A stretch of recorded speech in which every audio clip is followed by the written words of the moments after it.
Sarah, Sarah, it's so nice to have you here at Averett University. Nice to be here. Appreciate Great. it. I've been super eager to talk to you, so I'm very excited to be here. Great. Well, I'm a big fan of, now watch me do this, let's do it again. I'm a big fan of ABC 13. It's a very Are we good. rolling on that? Yeah, good. No, it is. It's important. You keep me posted. Even when I was in Gettysburg, I was getting all these nice announcements, and so I could keep up with the local news, and I really love that. I think the local news is really where we need to be because we are a local university. Our main focus, as you know, is to serve not only Danville, but the people in Pittsylvania County and the surrounding counties. That's what Averett has always been about, and that's what we will continue to be about.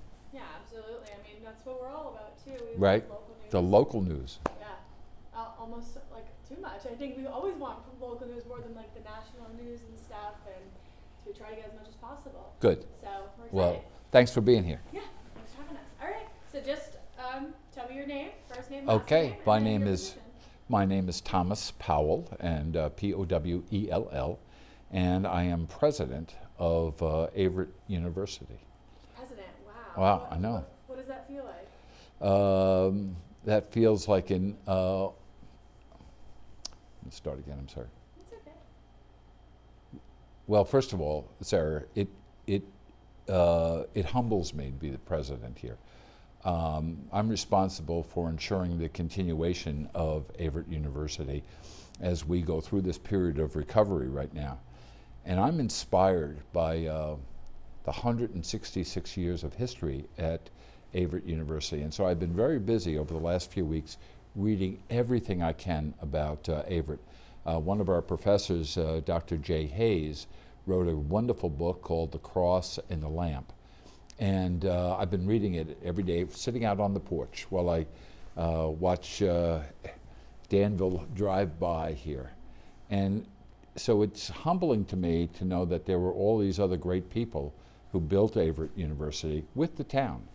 Averett has always needed and relied on the assistance that came from Danville and our county, our Pittsylvania County. We've always been one since its inception back in 1859. So I'm humbled. It's going to be a challenge as we recover, but it's a very doable challenge, and it's something that I have great confidence, not only in myself, and I do. As you might know, I've been the president of 2 other universities before I accepted this assignment. And I do believe that we're in this period where we have to readjust and do some things a little bit different, but we'll get through it. That challenge you're talking about, what is the challenge? The challenge is that it's financial. That's the simple way of putting it.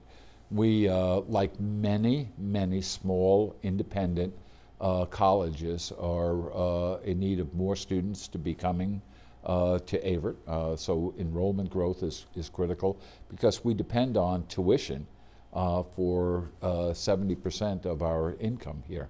When that takes a dip down, obviously we have to adjust. We also have to be very realistic about our programs. Averett can be anything. We just can't be everything for people. And so over the next few years, I'll be working with the faculty, the staff, and our board of trustees to really carefully look and say, okay, what are those areas that we want to continue to excel in, and what areas do we need to either start to be more responsive to our area, to Pittsylvania County and to Danville. What do we need, and how do we make this college more responsive? So that's what I'll be doing to align our limited resources with doing some areas of excellence. Absolutely. What are some of the, I don't know if you've already acknowledged or pinpointed some of the majors that do have that high enrollment, and what are some of the majors that maybe don't? So what I've been saying to everybody, I would want us to focus in on what I'm calling right now, because I don't have a better term, STAR programs for us. Aviation. Take a look at the aviation program, and I happen to know a little bit about aviation. It's an excellent program. We have a number of students who come from all around the East Coast to join that program. and our teaching faculty, our support staff, our airplanes are among the very best. We take a look at our nursing program, both here and also our accelerated nursing program in Norfolk, absolutely needed. We all know that healthcare is an area of growth and we need more well-trained nurses, so we're doing that. Our business program. Our business program, if you take a look at all of our alumni, most of them are graduates in the area of business management, and then they're able to go on for MBA programs or sit for their CPA licensure. That is going to be one of our star programs. Teacher education, and that's an area that I hope to be building here. One part of my life, I was the dean of teacher education at 2 other universities before I became a university president, and I know firsthand how important the preparation of teachers are. So as I get out and work with the superintendent, I've met Dr. Hairston and our superintendent here in Danville, and I will start working with the principals and superintendents in our county schools. We need to be a source of teachers for both the city and the county, and I hope to be building that back. The hospitality world. Take a look at Danville and take a look at the tremendous growth in this entire area. And we know that not just here in Southern Virginia, but throughout the nation, the hospitality world is absolutely critical. And we need well-trained leaders for that. We have been working this past year with Caesars.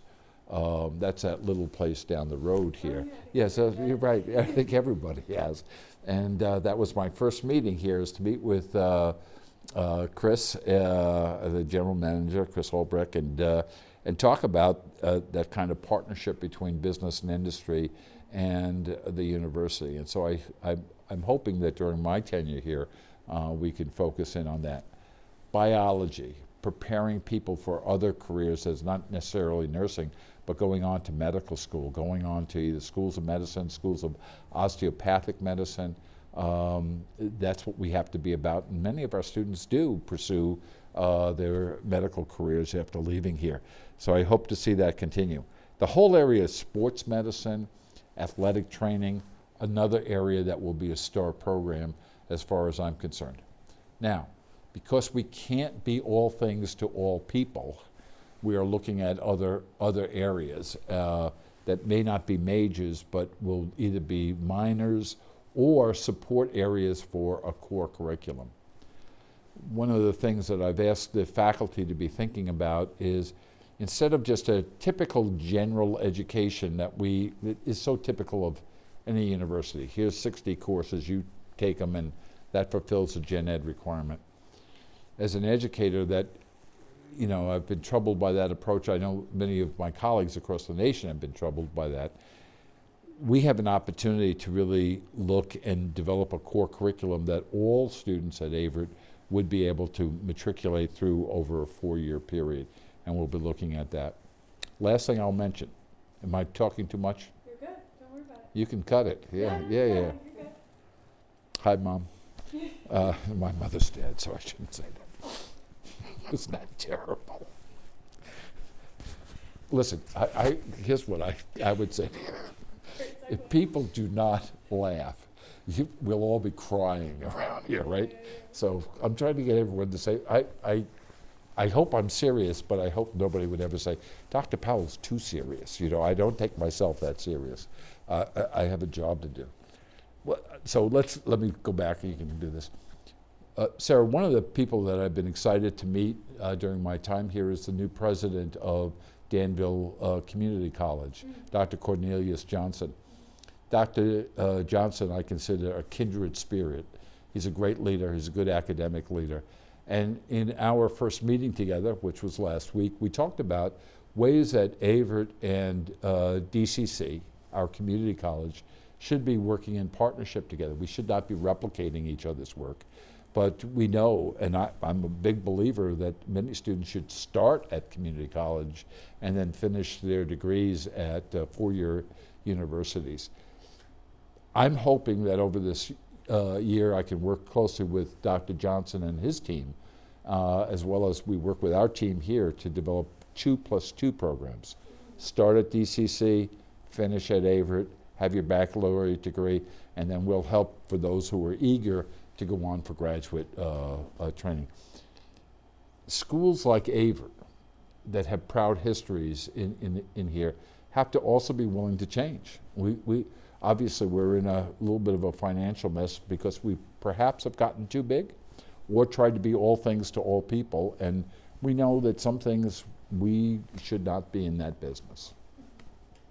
When you mentioned those STAR programs, Yes. what about those programs that aren't STAR programs? Well, we certainly let's look at one, and let me use one. The English department. Every university has an English department. Does a university need an English department? Absolutely. We need an English department because in our society, we need people who not only are able to communicate well, able to write, but are also inspired by literature. If you're an English major, maybe you have other choices out there. We want to make sure we have the best English department that can support general education, a core curriculum, and also be supportive to the other majors. And so that's where we're going to be with those other majors. Now, the reality is, again, we cannot do all things for all people. Before I got here, the board had decided to move some of the programs out of majors into either minor areas or to eliminate those programs, and so be it. We've, again, be nice to be a big place to offer everything. We can't. Got it. So what you're basically saying is that a lot of the programs that aren't those STAR programs are not going to be actual majors, but you could take sort of a minor in them or like one or two introductory. Sarah, absolutely. You need, if you're going to have the word university out there, it means we're giving everybody a strong foundation. Let me give you another good example. Before I got here, the mathematics major was discontinued. It doesn't mean we discontinue teaching about mathematics and helping our students understand the beauty of mathematics and how it's applied in our worlds every single day. For all four of us in this room, we live in a mathematical world, and we utilize mathematics for simple things and more complex things. Our students need to leave here when they graduate, not as math majors, but as good citizens who can appreciate the value of mathematics in our life. We don't train engineers here. We leave that for other universities. But so what we need to do is make sure, though, that we have good knowledge in mathematics. The same is true in language. There are many universities that have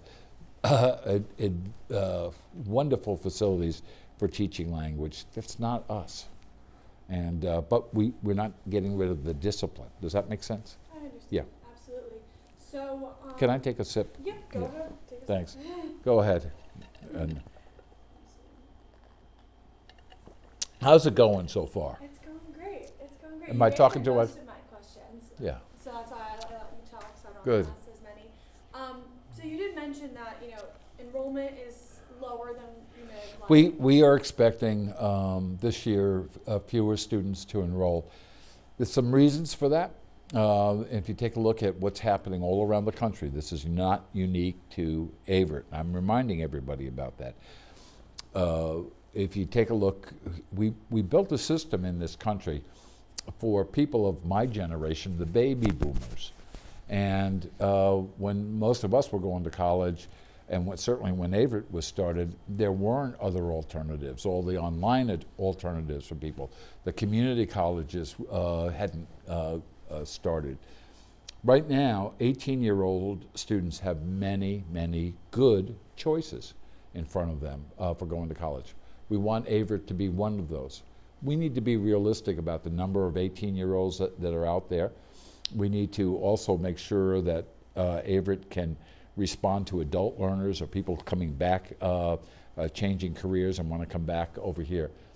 So I think where we are is fewer than we've had in the past, but Sarah, I dare say it's probably more realistic for where we are right now, our number of students. So How much less are you expecting? probably about 100 students from where we were last year.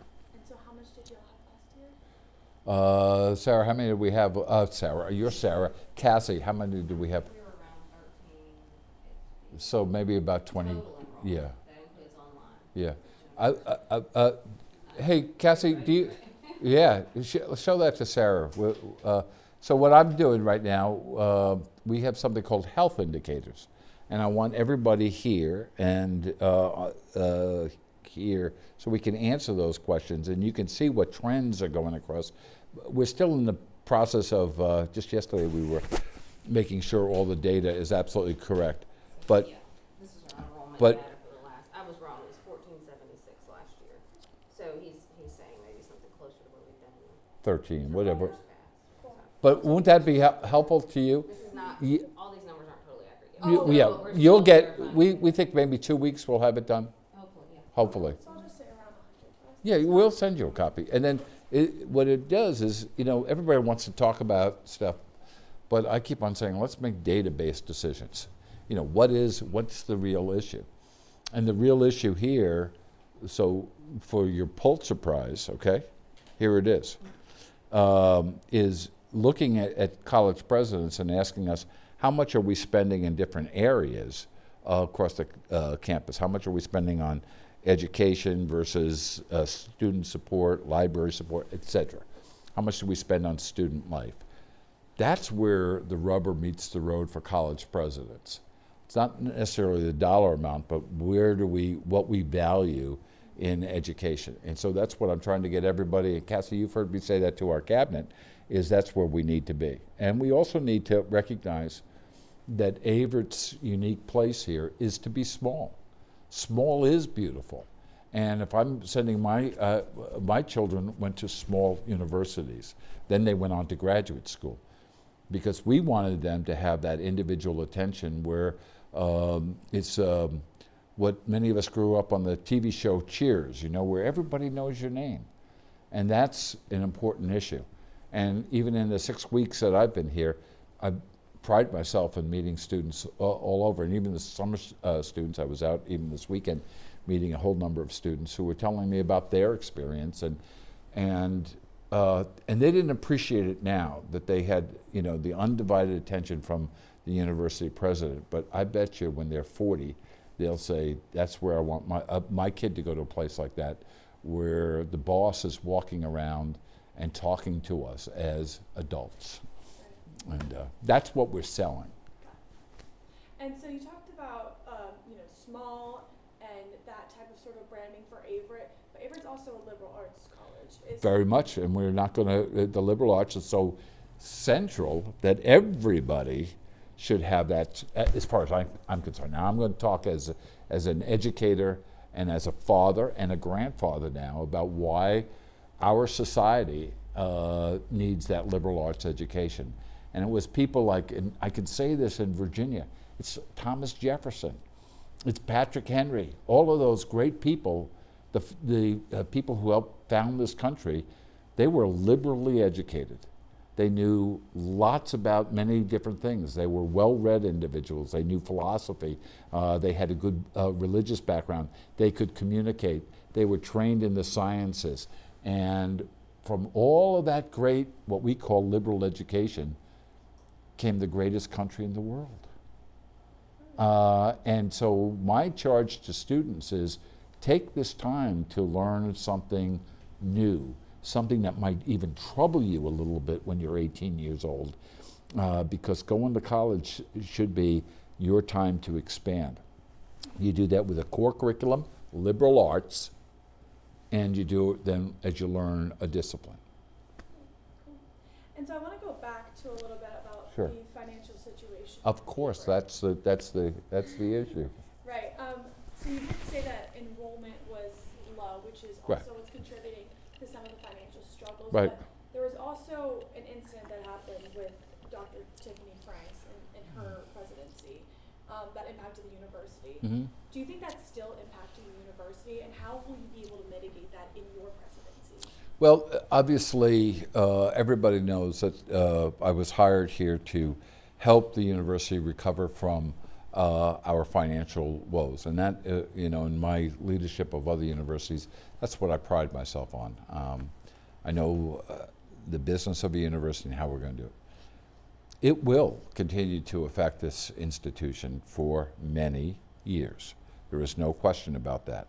The issue for me, and I have said this liberally on campus, our job is not to fix the blame. A lot of people want to do that on campus. My job is to fix the problem.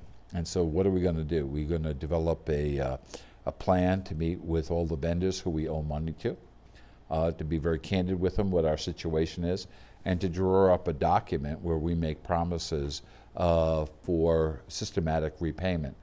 If there's anybody locally, I would urge anybody to reach out to me, my chief financial officer, to get those documents ready. We're committed to that.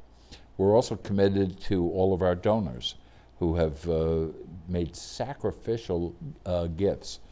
We have, Sarah, and I've counted them all, and I've looked at the documents. We have 141 named scholarships to give our students through our endowment. And we, meaning me and our Board of Trustees, we are absolutely 100% committed to making sure we meet the financial obligations of those donors and to build back our endowment. It's going to take us a while to build back the endowment, but this year we will meet all of those scholarships, and we'll do that forever. That's our obligation. Right. So since that original error did happen, how much of a debt has the university made in trying to climb back out of that? Oh, well, remember, I've just been here for 6 weeks. So I think probably, Sarah, the issue is I fully understand now what the nature of the problem is and how we're going to attack it with our new budget. When I got here, we're currently in a fiscal year that ends on June 30th, and as we start the next year. We're looking at that budget right now and making sure we can live within our means so that we do not run deficits. We cannot run deficits, period. We're going to have a balanced budget this year. It also means that we have to sacrifice who we were for who we could become. And that, to me, is the great issue of where we are at Averett right now. We're at a crossroads. We can't continue doing all the things we used to do. And so, well, that's okay. So what are we going to do next? And we have to live within our means. So that's what my issue is. And you can talk to anybody on this campus. They'll say, Dr. Powell's all about making sure we live within our means. Now, I'm also committed, and I'm not embarrassed to say it at all. I'm rather proud of this. I'm committed to people's jobs. Now, I hope we're in a position where I don't have to cut any positions, and I'm going to work my hardest to make sure we keep people employed here at Averett University. I may not replace everybody who voluntarily leaves, and what I've said to the faculty and staff, you may be doing other things here if you choose to stay with us. But I also recognize that it's not just a position. Behind that person who works here is a family. It's typically children, and we're raising our families here, and we have a mortgage, and we love living in Danville and Pittsylvania County. And I think we make a commitment to those individuals as best we can. No promises, but as best we can to say, you're part of our community here, and being part of that community means that we have an obligation to help you stay employed as long as the employee is willing to say, I'll change with you. I'll do maybe something different. And so that's what I've said, and I'll continue to say that. Got it. So what you're hoping is it's not going to affect the people who work here as much. Well, they may have to do something different. So let me give you an example. If we take an area, and whatever that area is, and say, we no longer can afford to do this, it's not central to our mission or whatever, and then we say, but we have an opening for you in this other department or in this other area, are you willing to do that? Most people have told me already, thank you, Dr. Powell. We want to stay at Averett. Help us stay at Averett. And then I said, well, I'll roll up my sleeves. You have to roll up your sleeves. And the financial situation requires all of us to push. And Sarah, I might just say this, that during my brief time here, I have been so impressed with our city council, with our mayor, with the supervisors in the county, as well as good people with the foundation, the Danville, the regional foundation, as well as the people at the Institute. Everybody I've talked to said, how can I help? How can we help? You know, we want Averett to prosper, and they know we're going through some tough times. And I can honestly say, you know, there are very few colleges that would enjoy that level of community support, something everybody should be proud of. Mm-hmm. And so Averett's had, and this was before you were president, but Averett's made some decisions to sell certain things, put up auctions to try to make a little bit of money back. Yes? And so I'm just wondering if under your presidency you guys will keep doing that. Well, Sarah, you'll cut this. This is for sale, $9.95. I'm teasing. You will cut that. I know you will. Yeah, I could be Vanna White. Okay, so let's do it. You ready? Yeah. Sarah, you're absolutely right. So when the Board of Trustees was talking to me, I was retired, and I was out in my workshop. I build furniture, my hobby, and and I said, so what are you doing about this? And they told me that they were selling the president's home. And then I joked and I said, did you want me to bring a tent? And they've had to clearly sell some pieces of property here in order for us to have the cash that we need to operate. It's a serious situation. Our Board of Trustees has rolled up their sleeves and say, we don't want to, but we have to.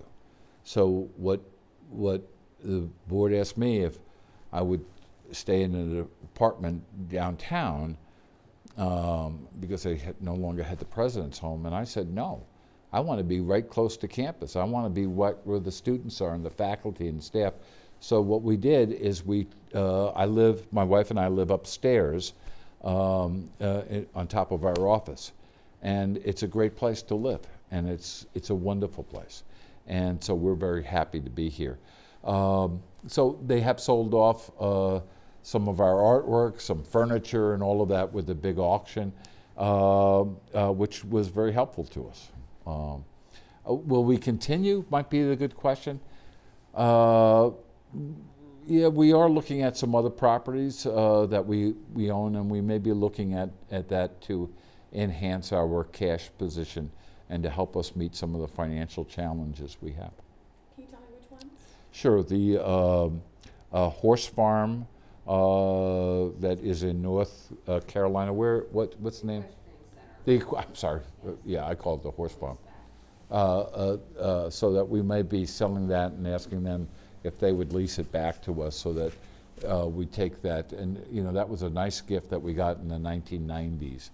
And so we're looking at that. And then I know the board is looking at some other ones. We did already sell the Conway house, and that other house right by the school, right?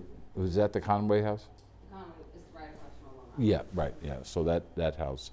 But Sarah, I don't really know others right now, so, Cool. okay. And I think also what I'm going to ask is looking for a little bit more of like numbers situation. Yeah, sure. I don't know if you can answer this fully, but since that financial mismanagement had happened, and then also with the enrollment, how much now are you looking to get back to where you guys are comfortable, sort of, if that makes sense? Yeah, so the first thing that I've said to the board that we need to determine, and at our next board meeting we'll be talking a lot about this, is what's realistic for us? What should we be looking at a budget in terms of numbers that we serve? And so what I'm looking at is an overall budget for Averett University coming in someplace between $32 and $34 million a year. And then we have to match our sources of revenue toward that. We are looking at very clearly, and I don't have a firm announcement, but you'll be one of the first I call. We are planning on cutting our tuition here. We're going to do that systematically because it is high for this area. And we've all been looking at all of the other area tuition, and I have heard from numerous people in town and their parents about how high our tuition is. And, we are going to make some cuts. And now, how does that help us with other things? Well, hopefully we'll make sure that our students are staying with us and that they, as a father and a grandfather, I always say students need to leave their baccalaureate program with reasonable debt. And what's reasonable? I would say it's no more than $30,000. If you get over that as an undergraduate, you got to pause and say, am I in the right place? Depending on what the career is going to be.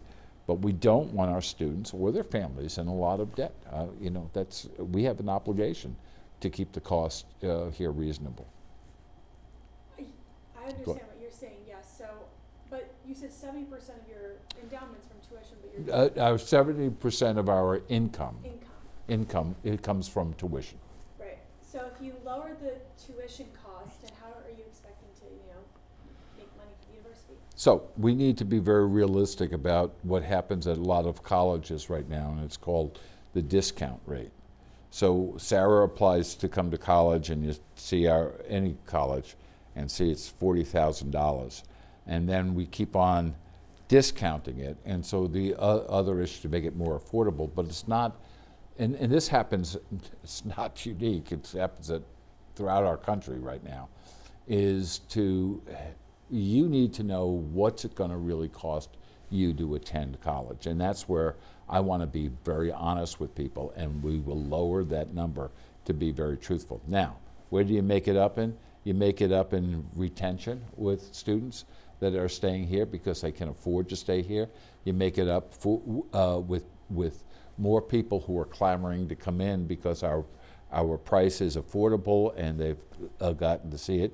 We make it up in not having to work so hard to go out and recruit students, and any number of issues. I want to lead an institution that is very honest about what it costs to come here, and that not only are we honest, but we have bent over backwards to be fair to families. And the reality is our students, we have many first-generation students here. We have many of our students are coming from the solid middle class of America. They are not kids coming from very wealthy families, and those are the kids I want to be here. And so we need to make sure it's affordable. When the first time they click on and learn about Averett, they got to say, hey, we can afford this. Mm-hmm. Got it. Okay. And so going back to that $32 to $34 million for the overall operations, yeah. How much more does the university need to make to be able to stay within that range? If that's your projected range, is that what you're saying? Yeah. So what are we going to do?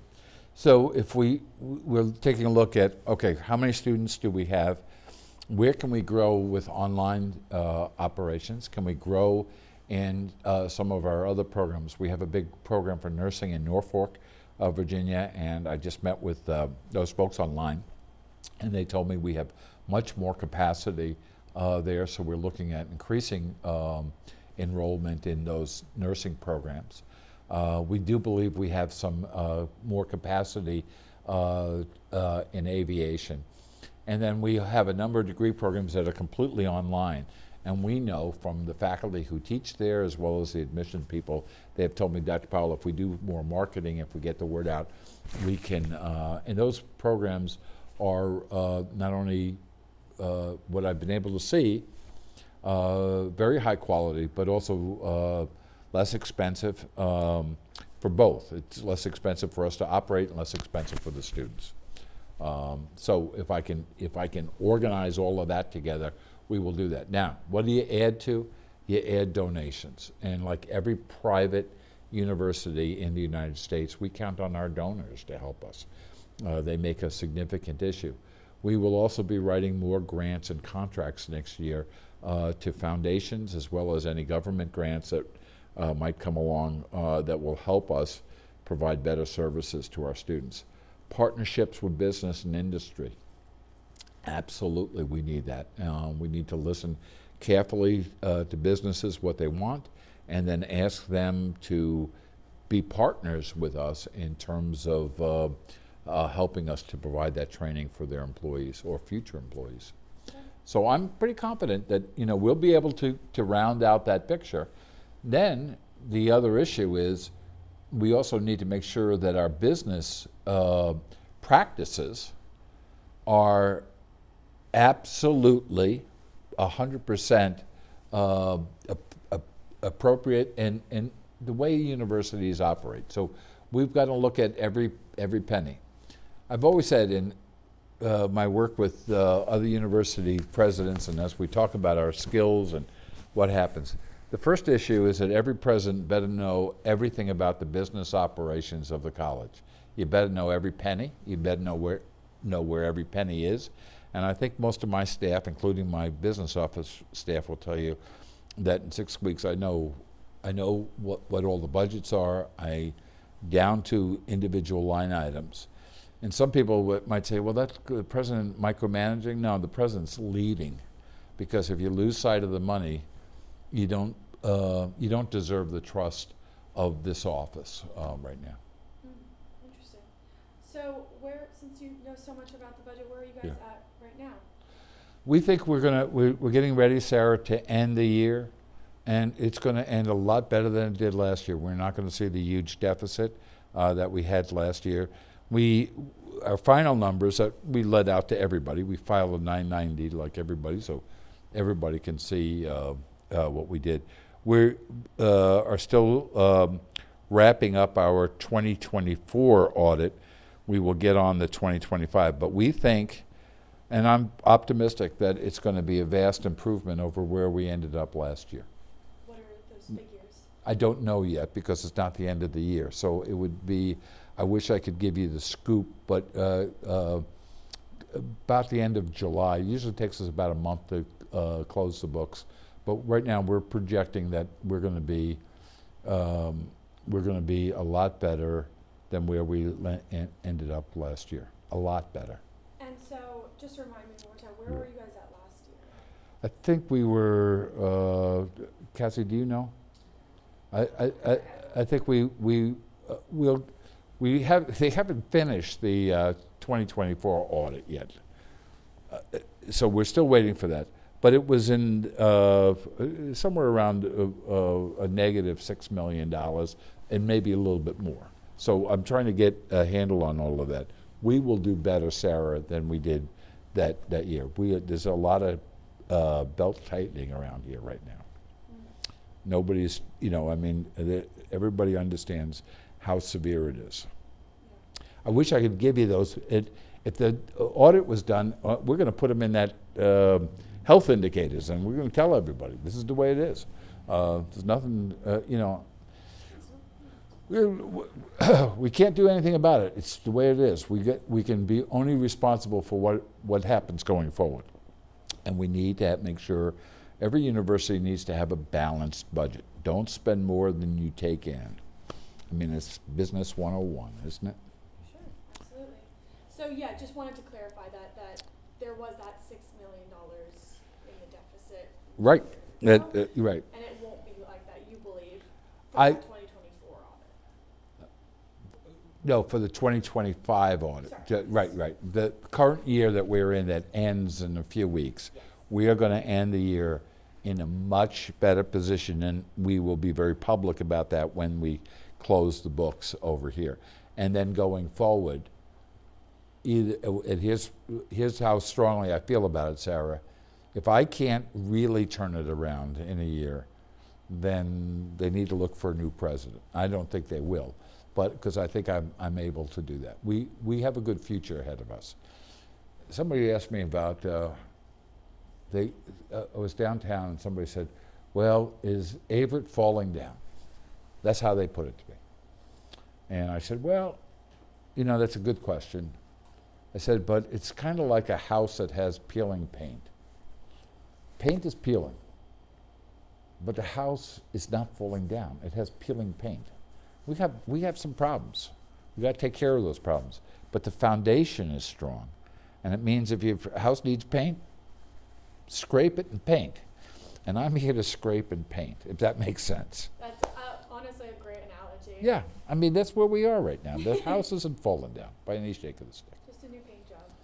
Yeah, and so here's what I would say too. We have to be honest with ourselves continually to say, should we be in this business? And to me, the big issue for me, as I read the history here, this has always been a place that has reached out to local kids. And we started as a college for women. And just think about this. It's 1859. It's the eve of the Civil War. And there's the audacity, I'd use the word like President Obama did, the audacity of people in this town to say, let's start a college. And more audacity, let's have it for women. And in 1859, women were not going to college. But in this town, they said yes. And there were a lot, when you learn the history, I learned the other day that the time that Averett almost went out, and it wasn't called Averett back in the early days, but in 1881, knowing the history here, we almost did close. But it was the local people that came together to work with the president back then to say, we're going to help keep Averett alive and well because we need it. And at that time, it was still all women here. But they said it was so important part of our town. So we're going through a tough patch yet, but it's not the toughest that was ever felt by Averett. And trying to help people remind them, what do you think this college was doing during the Civil War or even after the Civil War when it was Reconstruction here? How did they operate during the Great Depression in our country? What happened during World War II? And now we have another financial crisis. It's not the end of the world, and it's not the biggest crisis that this institution has ever faced. It is a crisis, but we can get through this. And it's kind of, I've also said to people, I like to go sailing. And if, we're going to hit some waves. And if you don't like to hit some waves, don't come sailing with me. But I'm not going to sink the boat, but we're going to have some fun. And that's the other thing we have to remind everybody about. This world that we live in and this precious life we have, we only have once. So we better have some fun while we're doing it. Mm-hmm. So Sarah, can you come back and we can talk about more important things? Yes. We'll talk about life. Or you could ask me about my kids or what I actually do. Would love that. You want to see some pictures of my kids right now? Yeah, sure. I got one more question. Oh, to yeah, ask yeah. you. How many years am I going to stay here? No, go ahead. I got one more question to ask you, just, have to ask it. Of course. You're a reporter. You're doing your job. Yes. It used to be when we were doing these things, you had to watch how much tape you had left. But not anymore. How's it looking from your perspective? He's good. Yeah, no, I could tell the way he just even set up the camera. I watch these things. He knows what he's doing. Yeah. So what's the one question? So the one question is, you've only been here for 6 weeks, so. Right. But I need to ask, how does someone financially mismanage $6 million? How does what? Someone financially mismanage $6 million. Sarah, I don't know because that would be, I would have to spend my time looking at that. I know that there's a problem here, and what I've said to everybody, I don't want to fix the blame, I want to fix the problem. So I can't even begin to tell you what, that's up to the board. The board's going to take care of that, and everybody knows that they're pursuing other actions. The minute I get involved in that, I take my eye off the ball. And I want to make sure that I'm painting the house, if you're with me. So it's a good question. If I were in your shoes, I would ask that same question. But all I can tell you is I'm focused on something else. Did I evade the question enough? You answered it. Okay. You answered it the way I would expect you to answer Okay, it. good, So good, you're good. good. Let me show you my family. Sure. Okay. Sounds I have 7 kids.